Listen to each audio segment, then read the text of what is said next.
Vivian Baxter storms onto my porch like a whirlwind, brandishing a flimsy master key she snagged online, shouting that it unlocks every house in her precious neighborhood. When her glowing green toy fails to even graze my lock, she dials 911, shrieking that I threatened her, only to be stunned when the dispatcher turns out to be someone who knows the real story. What unfolds next shatters her entire HOA empire with a single phone call. I couldn't resist muttering, "Drop a comment." Where you're watching from, this revenge is perfect. It all kicked off like a typical Tuesday evening in our cozy two-story on Maple Street. Dylan and I were tucking into takeout Chinese, wrestling with those pesky plastic packets of sweet and sour sauce that never tear right when my son, fresh off his shift, filled me in on his day. Then an envelope slid under the door with all the grace of a sledgehammer, bright yellow HOA, letterhead glaring like a warning, a $500 fine for a fence violation, no less, my perfectly fine wooden fence deemed 3 inches too tall under subsection 12B of the Fairview Heights Homeowners Guidelines. I crumpled the paper, tossing it on the counter with a few choice words about petty bureaucracy, while Dylan shook his head and stabbed at his orange chicken with extra gusto. Suddenly, a pounding erupted, not a polite knock, but a furious barrage, as if someone was trying to smash the door down with their bare fists. Through the peephole, I saw Vivian Baxter in all her glory, oversized designer sunglasses despite the setting. Sun, a glittery handbag that probably cost more than my monthly mortgage, and that ridiculous neon green key dangling from her manicured fingers like some kind of talisman. She was dressed in what I can only describe as suburban warfare attire, a blazer so stiff it could stand on its own, and heels high enough to qualify as weapons. Her platinum blonde hair was sprayed into submission, not a strand daring to move in the evening breeze. "Open up Ryan Caldwell," she shrieked, her voice carrying.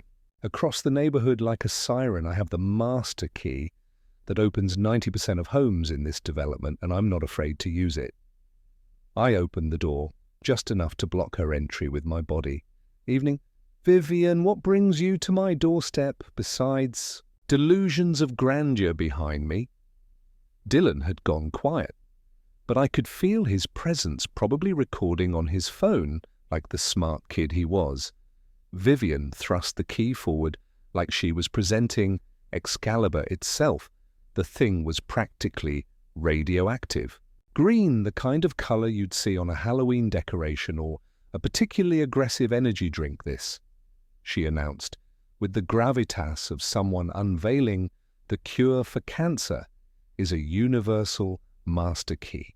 I purchased it from a very reputable online security firm. It can open any standard residential lock. And since you've ignored my notice about your fence violation, I'm here to conduct a thorough inspection of your property for additional infractions. The absurdity of the situation would have been funny if it weren't so infuriating. I crossed my arms and leaned against the doorframe, making myself as immovable as possible. That's fascinating. Vivian, did this reputable online security firm also sell you a bridge in Brooklyn? Because that key looks like something from a glow stick factory. Her face flushed red beneath her makeup, and she actually tried to insert the key into my lock. It didn't even fit properly. The thing was too thick and the wrong shape entirely. She jiggled it frantically, muttering under her breath about defective products and online reviews while I watched with a mixture of amusement and disgust. "Mom, you need to leave my property," I said firmly, keeping my voice level despite the anger bubbling in my chest. "You have no legal right to enter my home, master key or not." That's when she pulled out her phone with a flourish that would make a magician jealous, we'll see about. "That I'm calling the police right now. You're threatening me. This is harassment. I'm the HOA president, and you're preventing me from doing my duties." She dialed dramatically, each button. Press accompanied by a theatrical gasp or sigh behind me. Dylan's phone buzzed, and I heard him slip away to his room. I didn't think much of it at the time, figured he was just giving us space for the impending drama. 911, what's your emergency? The voice on her speakerphone was calm and professional. Vivian launched into a tirade that would have been impressive if it weren't completely fabricated. Yes, hello, this is Vivian Baxter, president of the Fairview Heights Homeowners Association. I'm at 47 Maple Street, and the homeowner, Ryan Caldwell, is threatening me. He's being aggressive and won't let me perform my lawful duties as HOA president. I need officers here immediately. I remained silent, knowing that anything I said would just fuel her performance. What I didn't know was that 3 blocks away at the emergency dispatch center, my son Dylan was listening to every word. With a grin spreading across his face, the dispatcher's response was interesting to say the least. "Mom, can you describe the nature of the threat? Are you in immediate physical danger?" Vivian stumbled over her words, clearly not expecting to be questioned. "Well, he's standing there menacingly, and he called my master key fake." There was a pause. Then, Mum, did you say, "Master key, can you tell me more about this key? Is it registered with the National Locksmith Guild?" I had to bite my lip to keep from laughing. Vivian's face went through a spectacular range of emotions, confusion, indignation, and finally, flustered panic. The what I don't, it's from masterkeysirect.com.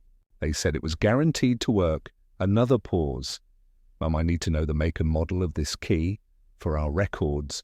We've had reports of fraudulent locksmith tools being sold online." Vivian actually dropped her designer bag, scattering its contents.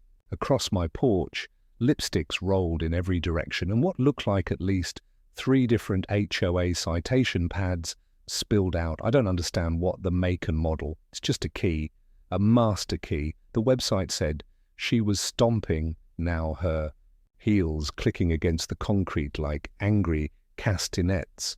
Through all of this, more neighbors had started to peek out from their windows and doors. I saw curtains twitching and faces appearing behind glass, everyone eager to witness Vivian's latest power trip.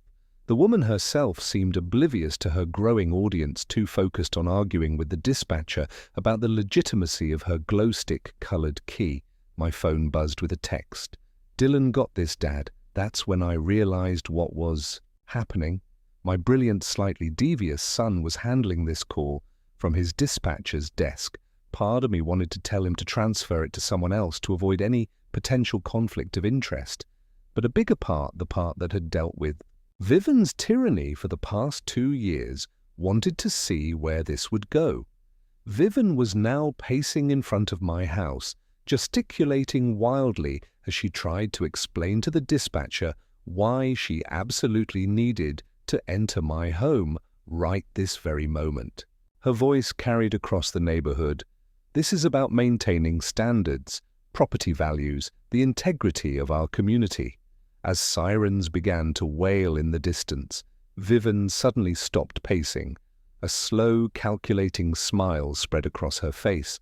As she reached into her bag and pulled out a small camera, she positioned it carefully, aiming it at my front door, at me at the approaching police lights. Whatever she was planning, I had a sinking feeling that her ridiculous master key was just the beginning of tonight's drama. The question was, what kind of scene was she preparing to stage for her little camera? And how was I going to protect myself and my son from whatever scheme she was cooking up? Officer Greg Turner stepped out of his patrol car with a weary expression of someone who dealt with Vivian Baxter one too many times.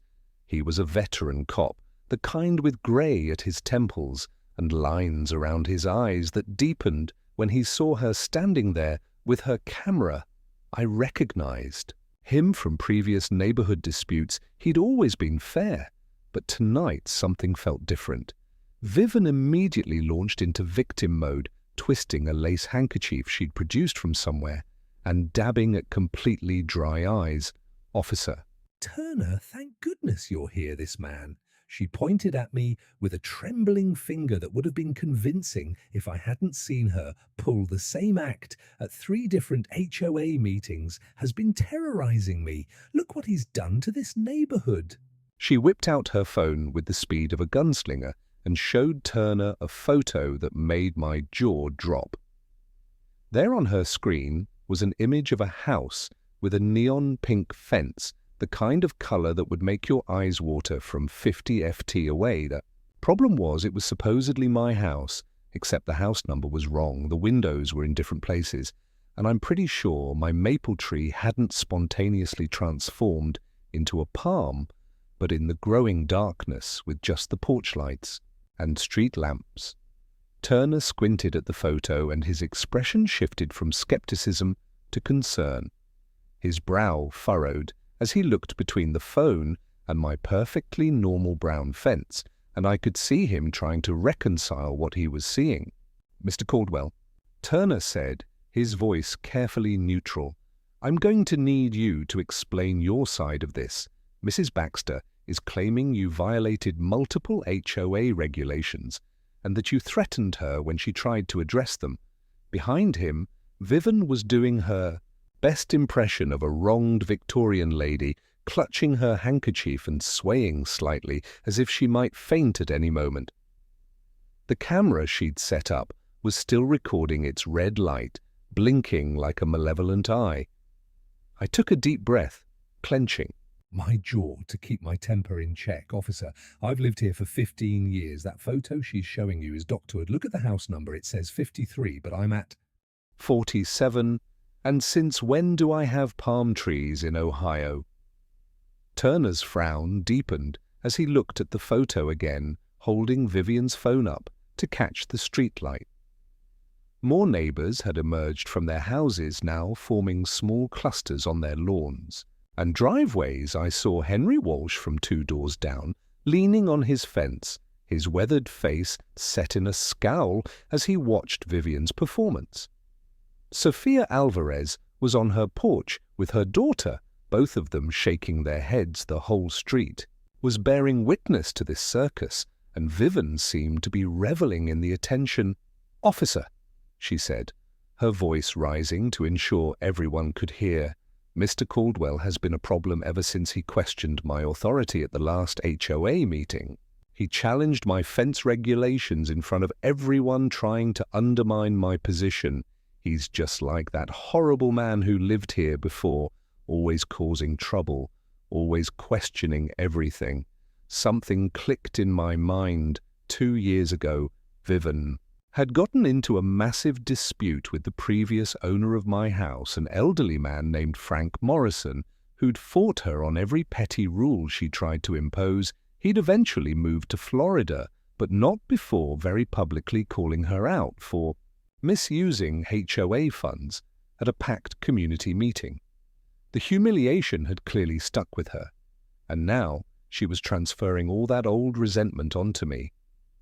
I pulled out my phone, texting, "Dylan, quickly, need HOA bylaws, ASAP. She's trying to force entry." Mrs. Baxter Turner said clearly, trying to maintain professional neutrality, "I need to verify this photo. The details don't seem to match what I'm seeing here." Vivian's fake tears suddenly became more aggressive. "Are you calling me a liar, officer? I'm trying to maintain standards in this neighborhood. Do you know what happens to property values when people like him," she gestured wildly at me, "are allowed to do whatever they want? This is exactly what Frank Morrison did, questioning everything, making me look like the villain when I'm just trying to keep our community beautiful." My phone buzzed with a message from Dylan, a PDF of the HOA bylaws. I scrolled quickly to the relevant section and found exactly what I was looking for. Officer Turner I said, holding up my phone. I'd like to read you Section 8, subsection C of our HOA bylaws. No HOA board member shall enter a resident's property without written consent or a court order. Violations of this policy may result in criminal trespass. Charges, Vivian knows this. She helped write these bylaws. The effect was immediate.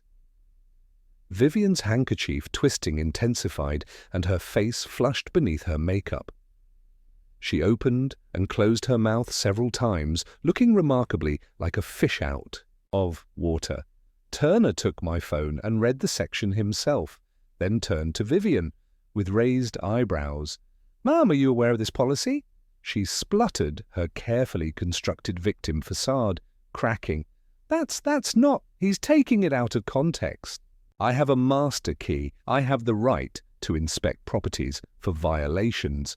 Turner's expression hardened. "Mrs. Baxter, I'm not your personal enforcement officer. If Mr. Caldwell is violating HOA rules, you need to follow proper procedures, not attempt to enter his home with some key you bought off the internet." The neighbors were murmuring now, and I caught fragments of conversation. "Remember when she tried this with the Johnsons? That woman is out of control. Poor Ryan, he doesn't deserve this." Henry Walsh chose that moment to speak up, his growly voice cutting through the chatter.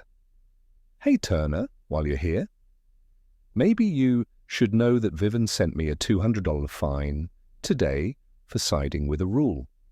Violator, all I did was wave at Ryan this morning. That sound legal to you?" Turner's frown deepened even further, and he looked at Vivian with something approaching disgust. "Ma'am, I think it's time you went home. If you have legitimate complaints, file them through proper channels."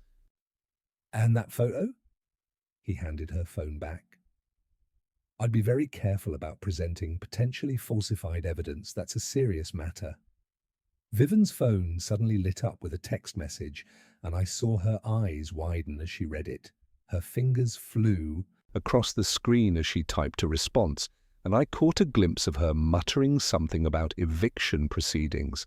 And by dawn, she gathered up her belongings with shaky hands, shoving the lipsticks and citation pads back into her designer bag. The camera was the last thing she collected, and she made sure to make a show of checking that it had recorded everything as Turner prepared to leave, telling me to call if there were any more issues. Vivian stood by her ridiculous luxury SUV, glaring at me with undisguised hatred. "This isn't over, Caldwell," she hissed, loud enough for everyone to hear. "You think you're so clever with your bylaws and your smart mouth, but I know things about you, things that will make this whole neighborhood turn against you. By tomorrow morning, you'll be begging me to let you leave quietly." She climbed into her vehicle and slammed the door hard enough to make the windows rattle as her tail lights disappeared around the corner. I stood on my porch, wondering what kind of ammunition she thought she had and how far she was willing to go to satisfy her wounded pride. The answer, I suspected, would come sooner than I wanted. The next morning arrived with an unusual quiet that felt more ominous than peaceful. I knocked on Sophia Alvarez's door around 9, coffee in hand, as a peace offering for disturbing her morning. She answered with her 8-year-old daughter Maria clinging to her leg, both of them still in pajamas. Sophia's face immediately softened when she saw it was me. "Ryan, come in, come in. I was just thinking about calling you after last night's performance art piece by our beloved president." Her living room was warm and lived in toys scattered across the carpet and medical textbooks piled on the coffee table. Reminders that she was juggling single motherhood with her demanding job as an emergency room nurse. As Maria ran off to play in her room, Sophia's expression darkened. She sat down heavily on the couch, pulling her knees up to her chest in a defensive posture I'd never seen from her before. "No, Ryan, I need to tell you something. 3 months ago, Vivian stood up at the HOA meeting and berated me for 20 minutes straight about my mailbox. My mailbox said it was half an inch too close to the sidewalk, and the numbers weren't in the approved font. She made me stand there while she showed everyone photos like I was some kind of criminal. Her voice cracked slightly, and she hugged her daughter tighter when Maria wandered back in. I haven't slept well since every time I hear a car door. I think it's her coming to find some new violation. Maria's been asking why Mommy is so jumpy. The admission hit me hard. Sophia was one of the strongest people I knew, working 12-hour shifts in the ER and raising Maria alone after her ex-husband disappeared into his gambling addiction. If Vivian had gotten to her this badly, how many other neighbors were suffering in silence? Sophia seemed to read my thoughts. But here's the thing, Ryan, I didn't take it lying down. Remember how I mentioned I'd been learning some computer stuff? She pulled out a laptop, her fingers flying across the keyboard. After my ex tried to hide assets during our divorce, I taught myself some basic digital investigation skills. Nothing illegal, just how to track public records and social media. And Vivian, she's not as careful online as she thinks she is. The screen was filled with screenshots of Vivian's various social media accounts and what looked like Venmo transactions. Look at this, Sophia said, pointing to a series of payments. Every month there are these weird transfers, HOA beautification, fund going out, but then personal purchases at luxury stores the next day, and these emails I found in a data breach. She's been discussing something called Project Clean Sweep with the treasurer. Mention your name specifically. Brian says, you're contaminating the neighborhood culture just like Frank Morrison did. My blood ran cold. This wasn't just about a fence violation or even a personal vendetta. This was starting to look like systematic harassment with financial motivation behind it. Before I could respond, there was a knock at the door. Sophia checked the peephole and smiled grimly. Speaking of allies, here comes the cavalry. She opened the door to reveal Henry Walsh looking like an angry bear who'd been poked one too many times. The 60-year-old retired mechanic stomped in his face, red with fury. That woman, he exploded before even saying, hello? $500, she fined me $500 for my Elizabeth tree. Seeing our confusion, he pulled out a crumpled paper, his hands shaking. Today's the anniversary. 5 years since my Elizabeth passed that oak tree in my front yard. I planted it for her with her ashes. There's even a small plaque, and Vivian sent me this for unauthorized memorial installations today. Of all days, Henry's eyes were wet now, and this giant of a man who'd once lifted engine blocks with his bare hands looked utterly broken. I'm done playing nice, whatever you two are planning. I'm in, and I bet I can get at least a dozen other neighbors on board. The Martins, the Thompsons, the whole Peterson family. We're all sick of her reign of terror. He pulled out his phone, showing us a group text that was already buzzing with activity. Started this last night. After her little show, people are sharing their stories. You wouldn't believe some of the stuff she's pulled. The three of us huddled around his phone, reading message after message. Vivian had fined someone for having the wrong shade of white on their trim. She'd tried to force the elderly Mrs. Patterson to remove her wheelchair ramp because it wasn't pre-approved. She'd even attempted to ban children from playing in their own front yards during certain hours. We need to be strategic, Sophia said, her nurse's mind already organizing our response. Ryan, she's going to call the cops on you again. It's her pattern. She always escalates. And Henry, you're probably next on our hit list. After speaking up last night as if on cue, we heard sirens in the distance. Sophia quickly pulled up her HOA account on the laptop. Look at this. There's an email here from Vivian to the board. Sent at 2 a.m. She's proposing an emergency assessment, a $1 EUSL 0 fee per household to cover legal costs related to addressing covenant violations. But look at the attachment. She clicked on a spreadsheet that made my stomach drop. There was my name at the top of a list, labelled Priority Enforcement Targets, with a note about using the funds to pursue legal action. The sirens were getting closer through Sophia's window. We could see a patrol car turning onto our street. "That's for you," Henry said grimly. "Bet you anything. She's called in another complaint." Sophia was already moving, grabbing her tablet and heading for the door. "I'm getting video of whatever happens. Ryan, do you have your son on speed dial? We might need his help if she's calling. 911 again." I nodded, already, texting Dylan a heads up. His response was immediate already. "See the call coming in, same caller ID," she's claiming. "You're disturbing the peace by conspiring against her. I'll handle it." As I stepped outside to meet whatever new drama Vivian had orchestrated, I heard Henry muttering, "Behind me, that tree means everything to me." Elizabeth loved that tree and wanted one just like it in the yard, so she could see it from her hospice bed. And Vivian knows this. She knows, and she find me anyway. On our anniversary, his voice hardened. "This ends now. Whatever it takes, we're ending this." A neighbor security camera caught the moment perfectly. The three of us standing on Sophia's porch, united against a common enemy.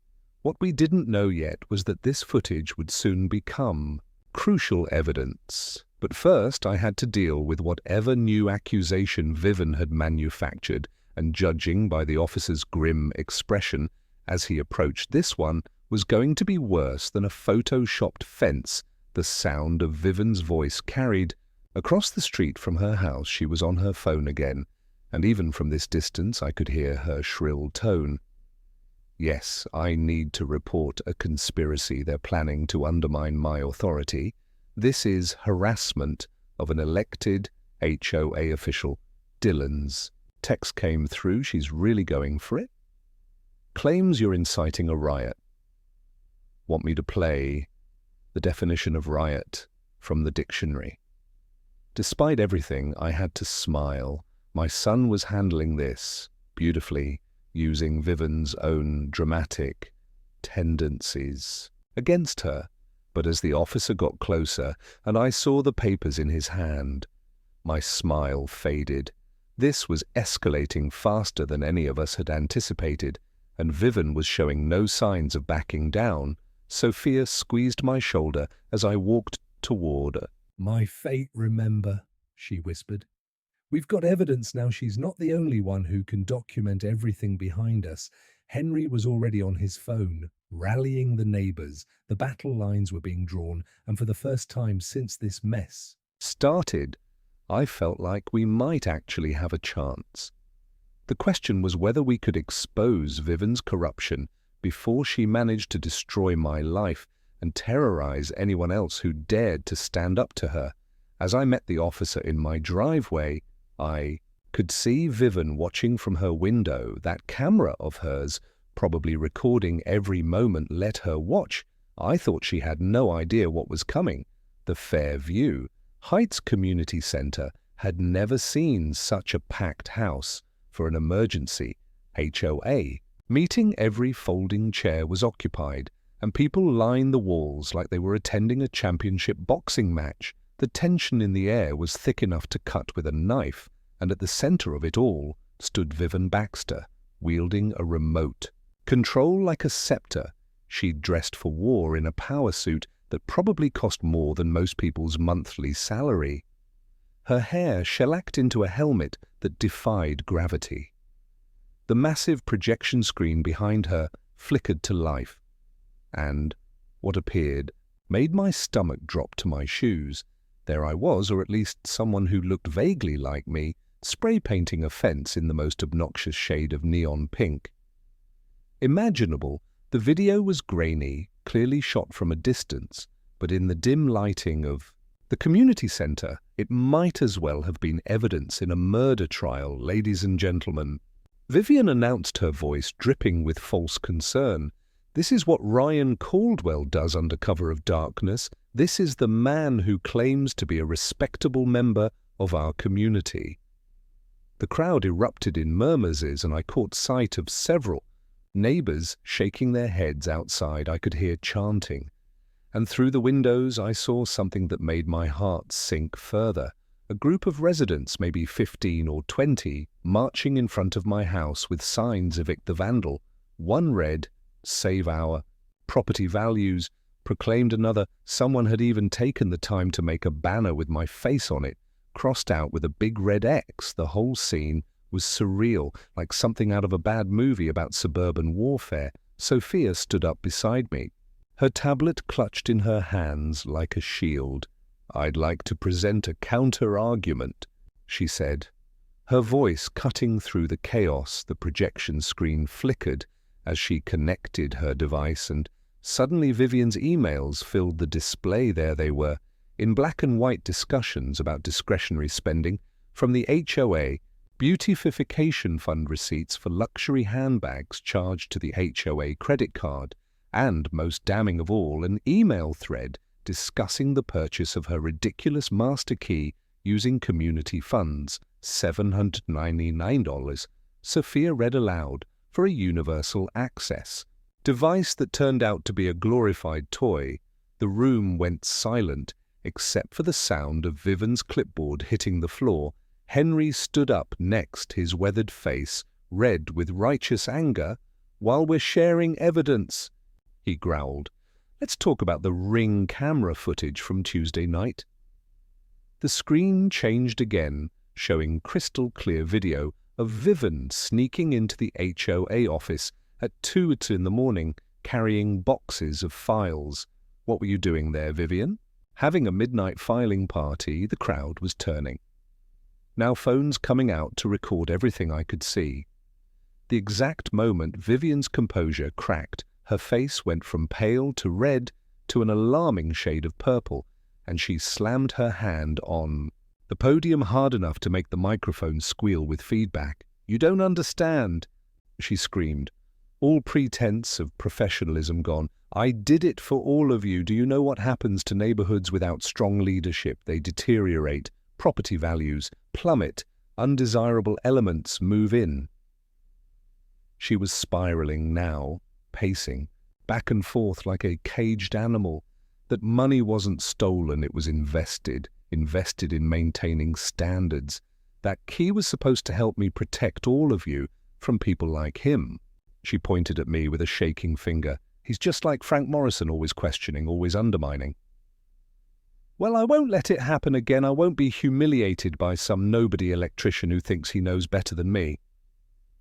The meltdown was spectacular and terrifying in equal measure. Vivian grabbed her clipboard from the floor and slammed it on the podium again. Papers flying everywhere like confetti. "I've sacrificed everything for this community, my time, my energy, my reputation. And this is how you repay me, by citing with him a neighbor in the back." Was live streaming the whole thing, and I could already imagine this going viral. Vivian's carefully constructed image was crumbling in real time, and she seemed powerless. "To stop it, fine," she shrieked, her voice cracking. "You want to see what happens without me? You'll be begging me to come back when your property values tank and criminals are running wild in the streets." I stood up, slowly, letting the full weight of the moment settle before speaking. "The only thing you manage, Vivian, is chaos," I said, keeping my voice calm and steady. "You've turned neighbor against neighbor, weaponized petty rules, and stolen from the very people you claimed to protect. The only criminal here is you." The room erupted. Some people were shouting support. Others were booing. Vivian and Henry started a chant of "Resign, resign" that quickly spread through the crowd. In the chaos, I noticed something that made my blood run cold. The HOA treasurer, a mousy woman named Patricia, who'd always seemed to be Vivian's shadow, was slipping out the side door with a laptop bag clutched to her chest. Vivian must have noticed too, because she suddenly stopped mid-rant and pulled out her phone, even from across the room. I could see her hands shaking as she typed furiously. "This isn't over. she screamed over the noise. "You'll see by tomorrow morning, Ryan Caldwell will be exposed for what he really is. I have resources you can't imagine, people who owe me favors. You've made a terrible mistake." She grabbed her designer bag and stormed toward the exit, but not before the live-streaming neighbor caught her face in perfect close-up. Makeup, smeared eyes, wild, the perfect thumbnail for what would surely become the most watched video in Fairview Heights history, as the meeting dissolved into chaos, with board members trying unsuccessfully to restore order and neighbors arguing among themselves. Sophia grabbed my arm. "Patricia," she said urgently, "we need to find out what she's planning. That woman's been Vivian's accomplice in all of this." Henry appeared at my other side, still riding high on adrenaline from the confrontation. "Let them try whatever they want," he said fiercely. "After tonight, nobody's going to believe a word Vivian says," but I wasn't so sure. Desperate people do desperate things, and Vivian had just lost everything she cared about in front of the entire neighborhood. As we filed out of the community center, my phone buzzed with a text from Dylan. "Dad, you need to see this. Vivian just called. Someone about implementing the nuclear option." "What's the nuclear option?" I looked back at the building where neighbors were still milling around discussing what they'd witnessed. The war wasn't over. If anything, Vivian's very public meltdown had probably made her more dangerous. She had nothing left to lose now. And people with nothing to lose are capable of anything. Tomorrow morning couldn't come fast enough, but I had a feeling it would bring challenges we hadn't even imagined. Yet the next morning started with my phone exploding with notifications at 6 a.m. sharp, not texts or social media alerts. This was something different.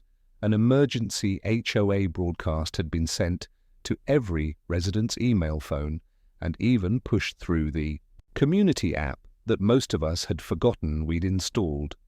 Patricia's nasal voice filled my bedroom through multiple devices simultaneously. "Attention, Fairview Heights residents. This is an urgent security notice. Ryan Caldwell of 47 Maple Street has been identified as a severe threat to community safety and property values. Evidence has surfaced of vandalism, threatening behavior, and financial irregularities. An emergency assessment of $15.00 per household is required immediately to pursue legal action and protect our community. Failure to pay within 24 hours will result in immediate lien proceedings." I sat bolt upright, my brain struggling to process the sheer audacity of what I was hearing. $15.00. They might as well have asked for $1 million. Most families in Fairview Heights were living paycheck to paycheck. This wasn't just an attack on me, it was a blatant cash grab disguised as community protection. My first instinct was to call Dylan, but his text beat me to it.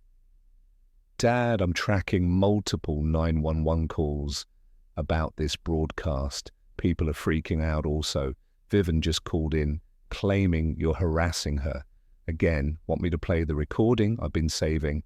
I was goggle-eyed at my son's foresight. He'd been documenting everything from his dispatcher position, creating an audio trail of Vivian's increasingly unhinged behavior. Sophia appeared at my door within minutes, still in her scrubs from a night shift, but wide awake with anger. "Did you see this?" She held up her phone, showing the broadcast message. But here's the interesting part. Remember that text Vivian got during the first police visit, the one that made her face go white? That was me. She grinned fiercely, a look that would have been at home on a warrior heading into battle. I may have created a burner phone and sent her a message implying I knew about her embezzlement. I wanted to see how she'd react. And boy, did she take the bait. The pieces were falling into place. Vivian's escalating behavior wasn't just about control. She was running scared, trying to grab as much money as possible before her house of cards collapsed. Henry arrived next, looking like he'd aged 5 years overnight. "Ryan, They cut my power, he said, his voice shaking with rage. I went to make coffee this morning and nothing called the utility company, and they said there was a stop order from the HOA for non-payment of fees. Fees I've never even heard of. This was new. HOAs had a lot of power, but interfering with utility services that crossed a line from annoying to potentially criminal. I grabbed my phone to call Dylan again, but the screen went black. My own power had just been cut in the sudden silence. Without even the hum of the refrigerator, we could hear sirens approaching once again. She's completely lost it, Sophia muttered, pulling out her tablet. But she's making mistakes. Big ones, look at this. She's calling 911 from the parking lot of the community center. I can see her car on the traffic cam. Sure enough, there was Vivian's ridiculous SUV parked half-aphazedly across two spaces while she gesticulated wildly. Inside, Dylan's voice came through Sophia's phone. He'd conferences us in while handling Vivian's latest call. Ma'am, you're reporting harassment, but our GPS shows you're not even at your home. Can you explain why you're calling from the community center parking lot? Vivian's response was a shriek that made us all wince. I don't have to explain anything. Ryan Caldwell is destroying this community. He's turned everyone against me. I demand action immediately. What happened next was beautiful in its simplicity, Dylan. My brilliant son began playing back audio from Vivian's previous calls. Her voice echoed through the phone, creating a bizarre stereo effect as past Vivian talked. Over present Vivian, I need units at Henry Walsh's house immediately. His memorial tree is a code violation. Then another Sophia Alvarez is harboring anti-HOA sentiment. She needs to be investigated. And another that Thompson's children were playing in their yard at 4:15 p.m. This is disturbing. The pattern was clear. Vivian had been using 911 as her personal harassment hotline for months present. Vivian went silent, apparently realizing she was being confronted with her own words. Power suddenly flickered back on and my phone rang immediately. It was Officer Turner, and he sounded exhausted. Mr. Caldwell, I'm in the parking lot with Mrs. Baxter. She's admitted to orchestrating the power cuts, says it was necessary to maintain Order, I've got state authorities on the way. This is way beyond local jurisdiction now. Through the window, I could see neighbors emerging from their houses, all looking confused and angry about the power situation. Several were heading toward the community center parking lot, drawn by the flashing lights and the spectacle of Vivian's latest meltdown. Turner continued that broadcast this morning. The state has an HOA fraud hotline. This triggered about 50 calls. In an hour, they're very interested in Mrs. Baxter, and her treasurer Dylan's voice came through Sophia's phone again. And for the first time, I heard emotion creaking through his professional dispatcher demeanor. Dad, I need to tell you something. I've been documenting all of this for months. Every call, every threat, every abuse of the emergency system. I didn't tell you because I wanted to handle it myself, to prove I could do something important with this job. But when she started coming after you, his voice broke slightly. I couldn't just sit by and watch her destroy our home. I'm sorry I didn't tell you sooner. My eyes welled up with tears. My son, barely 19, had been protecting not just me, but the entire neighborhood from his dispatcher desk. Dylan, I said, my voice thick with emotion. You have nothing to apologize for. You're the hero here. You've saved us all through the phone. I could hear him sniffle, and then his professional voice returned. Copy that, Dad. Oh, and Vivian's trying to call again. Should I let it go through? We could all hear Vivian's voice in the background demanding to speak to a supervisor, claiming the entire dispatch center was conspiring against her. Turner's dry voice cut through Mom. Accusing 911 dispatchers of conspiracy is a serious allegation. Would you like to add that to your growing list of charges? The sound of Vivian's coffee hitting the ground was audible even from inside my house, As we stood in my kitchen, the three of us exhausted but oddly exhilarated, Sophia's tablet pinged with a notification. The HOA board just sent an emergency notice. She read, "They're suspending Vivian and Patricia, pending investigation, freezing all HOA accounts, and cancelling the 15,000 assessment." Henry actually smiled for the first time in days. Good, but she's not done yet. People like Vivian always have one more card to play. As if on cue, Dylan's voice came through. "One more time, Dad. Vivian just said something about having dirt on you, something about your work history. She's claiming she's going to expose you at the emergency meeting tonight." My blood ran cold. There was nothing scandalous in my work history, but Vivian had proven she was willing to fabricate evidence. What story was she planning to spin now, and would anyone believe it? After everything that had happened, the emergency meeting that night was a complete circus before it even started. News of the morning's broadcast and power-up debacle had spread through Fairview Heights like wildfire, and it seemed like every resident had decided to attend. But this wasn't just a neighborhood affair anymore.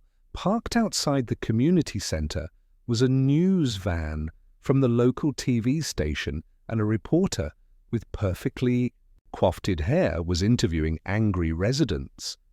The presence of media changed everything. This wasn't just about our little HOA drama anymore. Vivian's meltdown was about to become regional news.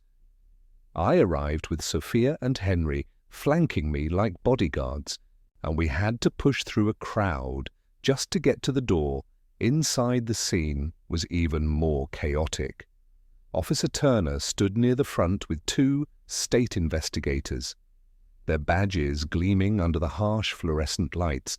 Vivian sat at the board table, but her usual position of power was undermined by the way other board members had physically distanced themselves from her, leaving her isolated at one end like a defendant at trial. She clutched that ridiculous neon green key like a talisman, turning it over and over in her hands the moment she saw me. Her face contorted with rage, but there was something else there too. Fear. Patricia, the treasurer, was notably absent, and rumor had it she'd already been taken in for questioning about the HOA's financial irregularities. "Before we begin," Officer Turner announced, his voice carrying over the crowd noise, "I need to inform everyone that this meeting is being recorded as part of an ongoing investigation into misuse of emergency services and potential fraud. The reporter from outside had somehow gotten in and was setting up in the corner. Camera ready," Vivian shot to her feet, pointing at the camera. "No media, this is a private HOA matter." The reporter, a sharp-looking woman in her 30s, didn't miss a beat. "Actually, Mum, when you sent that broadcast this morning, demanding 15,000 from every household you made, this very public cared to comment on the allegations of embezzlement." The room froze. It was like watching a tennis match where someone had just served a grenade instead of a ball. Vivian's mouth opened and closed several times before she managed to speak. "I don't have to answer to you. This is about Ryan Caldwell and his criminal behavior. I have evidence that he's been falsifying his electrical work, overcharging residents, and using his son's position to avoid consequences." The accusation was so absurd that several people actually laughed. Mrs. Thompson, whose house I'd rewired last year for barely more than the cost of materials, stood up. "Ryan gave us a 50% discount because my husband had just lost his job. He's the most honest contractor in this neighborhood. That's when I played my ace." Speaking of evidence, I said, pulling out my phone, "I think everyone should hear this." Sophia's recording from that morning filled the room. Vivian in her car, admitting to the broadcast scam, confessing to the power cuts, ranting about how she'd destroy anyone who stood in her way.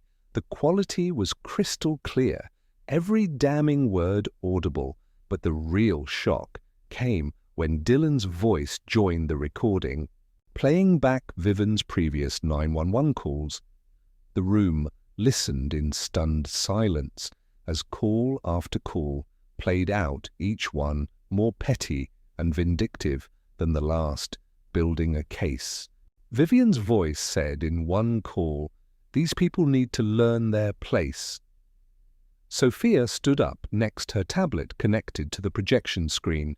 "I'd like to point out," she said, her voice sharp as a scalpel, that Vivian Baxter has called 911-47 times in the last 6 months. 7 and not one was a real emergency. She's weaponized our emergency services against her neighbors. The screen is filled with call logs, each one time-stamped and categorized. The pattern was undeniable. Henry had been targeted. 5 times the Thompsons, 7 times even poor Mrs. Patterson in her wheelchair had warranted 3 calls. "You're a liar, Vivian, and we're done with you." Sophia's voice rang out, and she pointed at Vivian with the fury of someone who'd been pushed. Too far. The crowd erupted in agreement, and that's when Henry made his move. The old mechanic stood up slowly, reaching into his jacket pocket. For a moment Vivian looked genuinely frightened, but what he pulled out was just a photograph, worn and creased. From being carried everywhere, it showed a smiling woman standing next to a young oak tree. "This is my Elizabeth," he said, his voice carrying despite its quietness. "She died 5 years ago today. That tree in my yard, she asked me to plant it so she could see something beautiful from her hospice bed. And you," he turned to Vivian, his eyes blazing, "you fined me $500 for it on our anniversary.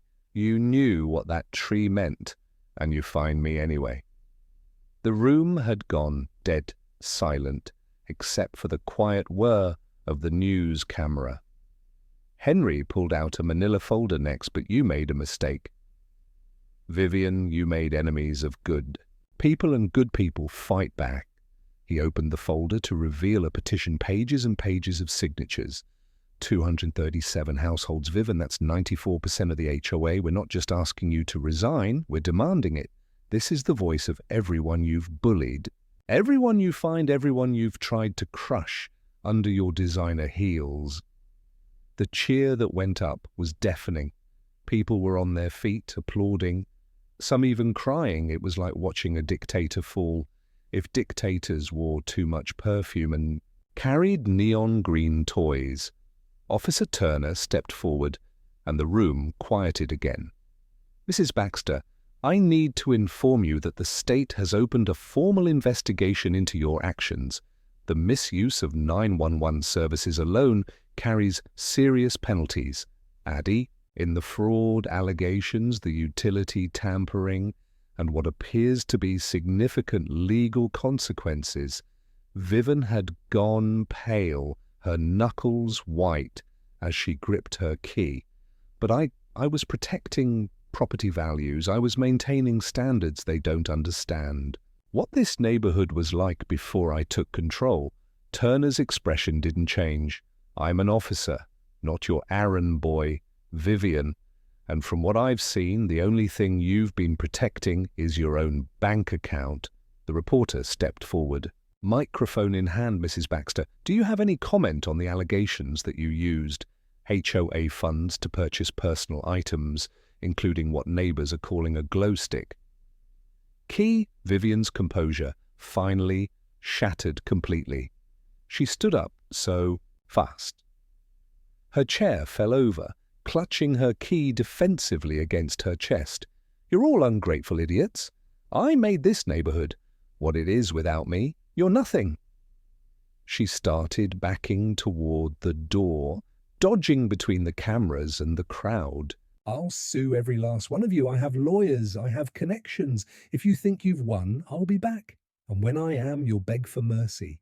But her dramatic exit was cut short when she backed directly into 2 state investigators who'd been waiting. "By the door, Mrs. Baxter," one of them said calmly. "We're going to need you to come with us. You have the right to remain silent." The rest of the Miranda rights were drowned out by Vivian's shrieking about conspiracies and injustice as they led her out, still clutching that ridiculous key. She caught sight of me one last time. The look in her eyes promised that this wasn't over, that somehow, some way she'd find a way to make me pay. The question was whether she'd have that chance, or if justice would finally catch. Up with the woman who terrorized Fairview Heights for far too long. The meeting continued after Vivian's removal, but it felt more like a celebration than official business. The board voted unanimously to suspend all recent fines, return any collected fees, and institute new oversight measures as people started to filter out sharing stories and contact information for the inevitable legal proceedings. I noticed an envelope tucked under my windshield wiper. My name was written on it in handwriting. I didn't recognize inside was a single sheet of paper with a chilling message that made my blood run cold, but that's a story of what happened next, after we thought the nightmare was over. The final emergency HOA meeting was scheduled for 7:00 p.m. the following evening, but by 6:30 the parking lot was already overflowing. The atmosphere was different. This wasn't about drama anymore, this was about justice. I arrived with my usual crew, but our numbers had grown. At least 50 families walked together, united in purpose inside the state. Investigators had taken over the board table with official documents spread before them. Vivian sat at a separate table with a harried-looking lawyer who kept checking his watch. Her precious neon green key sat on the table in front of her, no longer a symbol of authority, but evidence of her delusions before anyone could call the meeting to order. Henry strode to the front with a thick manila folder. "I've got something to say," And he announced. He pulled out pages of flyers that Ryan, Sophia, and he had been distributing all day. Every household in Fairview Heights now knows exactly what Vivian Baxter has done.